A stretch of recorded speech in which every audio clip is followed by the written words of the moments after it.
Hi అండి, నేనైతే ఇప్పుడు క్యాలీఫ్లవర్ పకోడీ చేస్తున్నా. ఫస్ట్ అయితే ఈ క్యాలీఫ్లవర్ను కట్ చేసుకొని కొంచెం వేడి నీళ్ళల్లో సాల్ట్ వేసి, ఇది నీళ్ళు మరిగినాక సాల్ట్ వేసి నీళ్ళల్లో వేయాలి. వేడి నీళ్ళల్లో వేసుకొని శుభ్రంగా మళ్ళీ చల్ల నీళ్ళతోటి కడుక్కొని మనం ఇది పిండి, దీనికి ఏ పిండి అయితే సరిపోద్దో ఆ పిండి వేసుకొని ఇది ఇట్లా వేసుకోవాలి.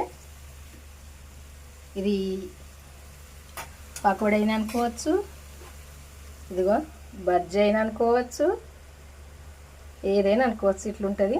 ఇలా కొంచెం మిర్చి బజ్జీ కంటే పల్చగా కలుపుకోవాలి, అప్పుడే మంచిగా ఉంటుంది. ఇట్లా పల్చగా కలుపుకోవాలి మిర్చి బజ్జీ కంటే. ఇది ఎట్లా చేయడం చూడాలంటే మన వీడియోకి వెళ్ళి ఛానల్ చూడండి. ఛానల్ చూసి మీరు కూడా చేసుకోండి. ఇందులో ఏమేమి వేయాలి, ఎట్లా చేయాలన్నది మీరు మన ఛానల్కి వెళ్ళి వీడియో చూస్తేనే తెలుస్తుంది. మంచిగా కొంచెం స్టవ్ సిమ్లో పెట్టుకొని మంచిగా ఫ్రై అయ్యేదాకా ఫ్రై చేసుకోవాలి ఇవి. ఎందుకంటే లోపల దాకా మంచిగా ఫ్రై కావాలి.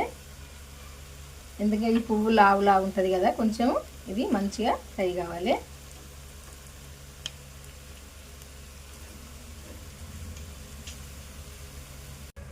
పకోడీ చేయడం అయితే అయిపోయిందండి. మీరు కూడా చేసుకోవాలనుకుంటే మన ఛానల్కి వెళ్ళి వీడియో చూడండి, చూసి అయితే చేసుకోండి. మీకు తెలిసిన వాళ్ళు కూడా షేర్ చేయండి, వాళ్ళు కూడా చేసుకుంటారు.